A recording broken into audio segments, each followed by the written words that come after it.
what I'm going to talk about is something that is similar in to what everyone else has spoken about, but my title is What If a Fire Sprinkler System Could Think? And I will lead into that with some research that we have done, which Chris has already spoken about. But we are always asked, can we store higher? We want to go higher and higher. And what we have found through extensive research is that typically, as storage heights go up, your K factors get bigger. They just perform much better. So what the problem is, though, as those storage heights get higher, that allows the fire more time to spread laterally or horizontally. As that fire starts getting into flue spaces, more surface area, it starts to get involved, and that is when the fire starts producing more heat, which means we need to deliver more water to absorb or take that heat from the fire in order to control it. What you can see behind me is in the short period of time that I've spoke, this fire is getting out of control. This test, we had about 12.2 meters of storage height. This is a Class 3 commodity. And we were not seeing how the sprinkler system performed. We just wanted to see what would happen if we didn't have a sprinkler system. Which heads activated when? And what we found out is that it produces a very large fire. Very large, I guess you can tell me that is one of the largest fires you all saw, right? So You want to be there for that test. you did not want to be there for this test. So yeah, this was a very large fire. A lot of heat, which can produce a lot of damage, which is why it's so important to make sure your sprinkler system is not impaired. Inspection, testing, and maintenance is key. Now, what we have also found out for the world of cold storage is that there is a sweet window of time to get water out of those sprinklers. So cold storage is probably something that down here, it's cold storage is everywhere. You have freezers. Anytime you go below 4 degrees Celsius, you should have a dry pipe system. But we have found out that in high pile storage, there's a very small window of time that you have to get that water to those operated sprinklers in order to control that fire. For the longest time, 60 seconds was allowed for dry pipe systems, and that's what the test behind me is showing you. There was a 60-second delay, and by the time the water got to the open sprinklers, more than 40 heads operated. 73 total. And this was a Class 2 commodity. 60 seconds. A lot of people still use that. The newer standards are now starting to understand we need to get the water there quicker. Tyco had done extensive testing. You can see here, all these heads, they're not even near the fire. They're not even contributing to the control of that. So Tyco decided to look at what could be done to help improve or eliminate in-rack sprinklers in freezers. And that we came up with a methodology called QUEL. People have to be licensed in order to design and install a system that has been designed in accordance with the QUEL methodology. But we have two ways of approaching cold storage. We have a K factor, we have a control mode sprinkler, spray sprinkler, that has a K factor of 242 or 16.8. And we now have come up with a new method where you have a K factor of 487. That's a monster sprinkler. It's huge, right? You're delivering a lot of water. But it enabled us to break through that 13.7 maximum ceiling height.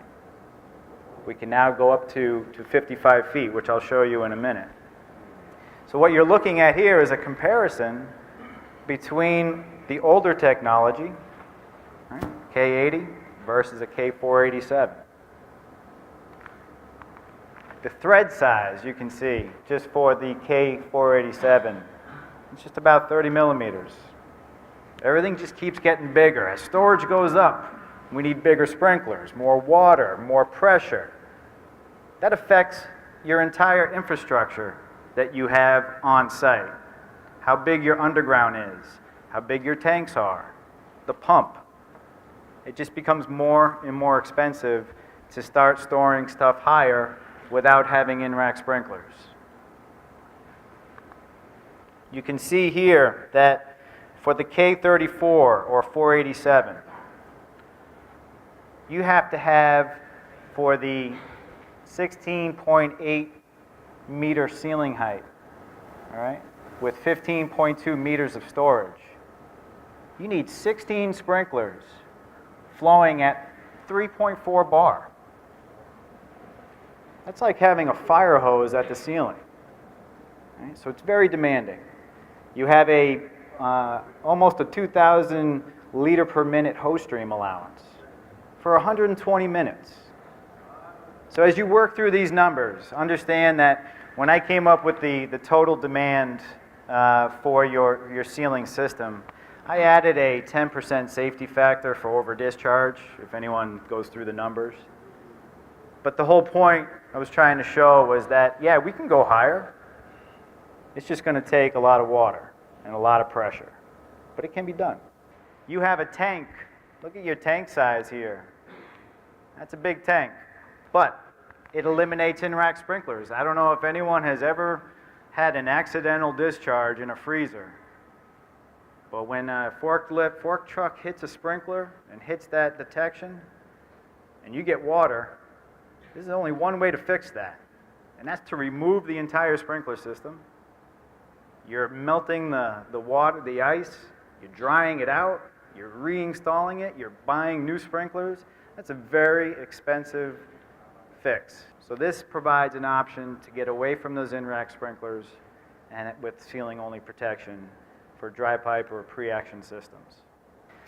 Now Chris had mentioned, well, I'll get back to that, I'll get to that in a second. But sprinklers, as I'm mentioning, they truly dictate the design of buildings. How high you can go, obstruction rules, aesthetics. So what if there was a way around that? What if sprinkler systems could think? And Chris started talking about the smart sprinkler. Right now, we're calling it the electronic sprinkler. All right? It's not quite smart enough yet, but it's getting there. It's really getting there. So what we used to do, you think about technology, how it changes, fighting fires with horses, and then with trucks with pumps on them. How we used to make sprinklers in a room hand soldering stuff.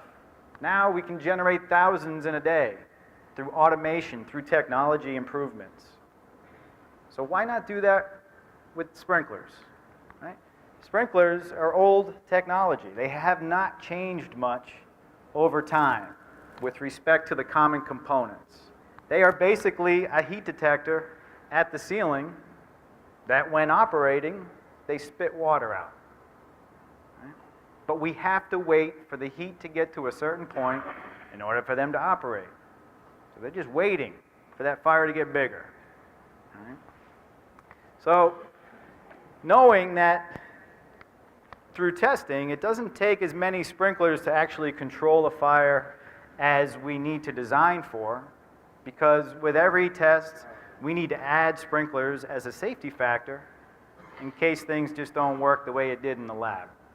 Right? But studies have shown that you're not using much more than 6 sprinklers in a warehouse fire to control it. And that studies, you could see, it's hard to see, but that was a report done, it's called the U.S. Experience with Fire Sprinklers, produced by NFPA in 2013. That's where we got those numbers. But sprinkler systems today for storage are a minimum of 12 sprinklers. Sometimes we're into the 20s.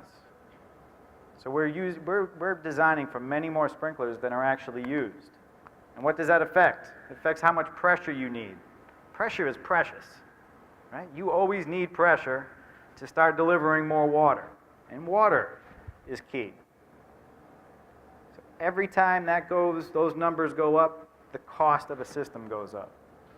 Now, current state, you have what I had just mentioned. So why not in the future have it a way where sprinklers are activated electronically?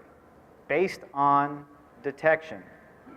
And a lot of people just, knee-jerk reaction or their initial reaction is, well, this is getting, what if something goes wrong?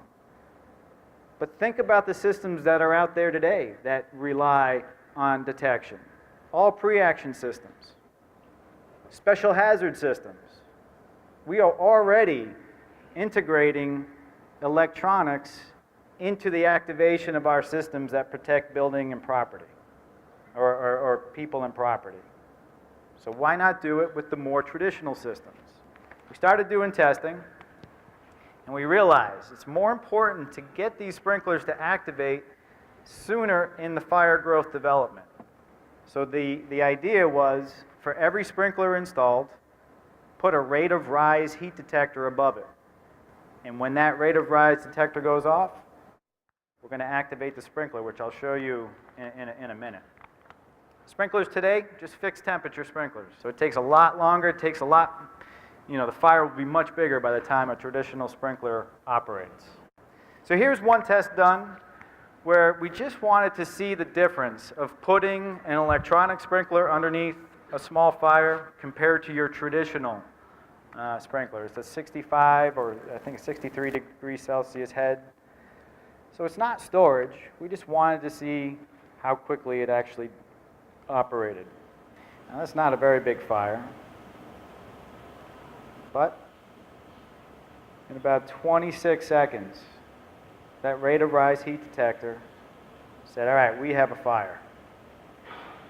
And what you'll see in a minute is that when the detector goes off, it actuates this, what we call a metron, and it punches or knocks out the operating element of the sprinkler, allowing water to flow.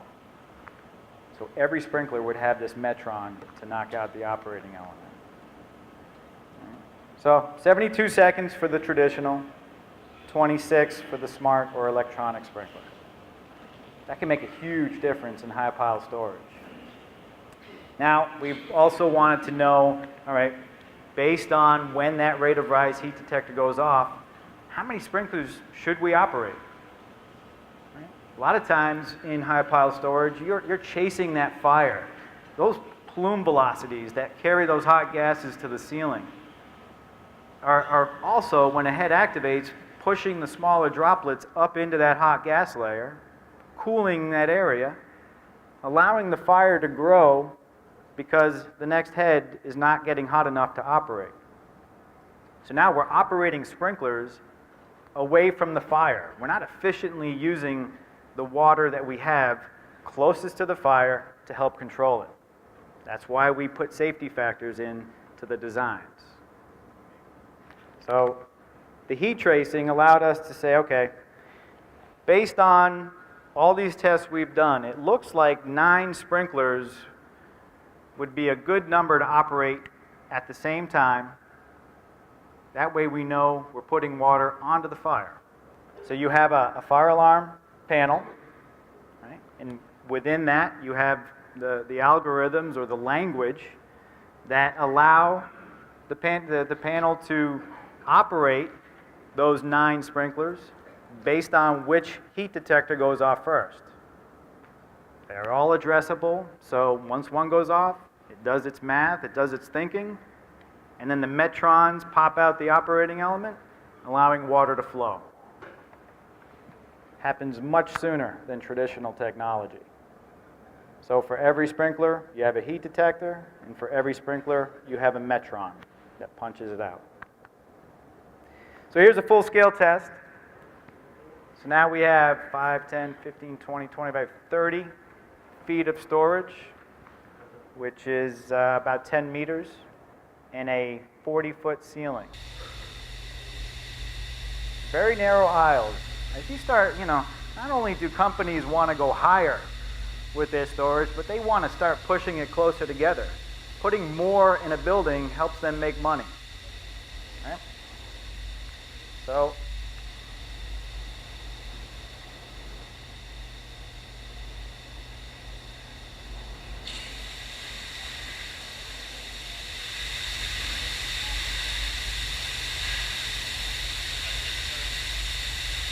a little tough to see, but again, 9 sprinklers went off at the same time before the fire even got to the top of the array.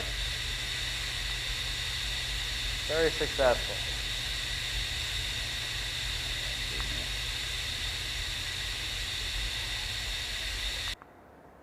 All right.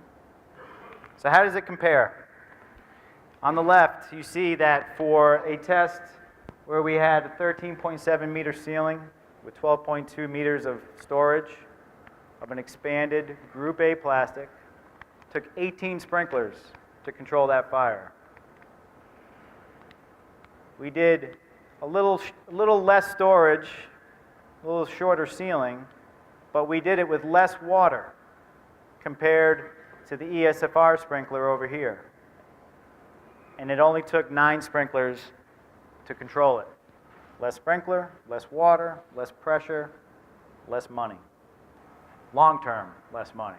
Anytime you start adding components to a sprinkler system, yes, short term, you're going to pay money. But the overall, you're going to save money. Okay? Now, the whole time, every test we've done so far, it's taken about 48 seconds maximum to get these sprinklers to operate. We're catching that fire in the growth, not when it's beyond or out of control. All right? Less water, no barriers, easier installation for your racks, easier or more, you can actually allow for more configurations for your storage. The whole idea that we're trying to do is to allow for more challenging commodities to be stored at higher heights by using less water. That's the overall goal of this technology. Okay? So in the future, this is what we hope to bring into the industry. FM has been gracious because they did think about this before we went to them with the idea. And they said, okay, because you want to run with it, you go ahead and develop the technology, and they're going to support it, and it's been a great partnership so far. And, you know, we have a lot of work to do. We've been researching this since 2014, but anytime you start putting electronics into sprinklers, you got to think about fail-safe measures, inspection, testing, and maintenance. How do you make sure this is going to work? Right now, we're just trying to see what works. Then we got to figure out what is going to keep it working. You enjoyed that? I appreciate your time, and I guess we're opening it up for questions now. All right. Thank you, everyone.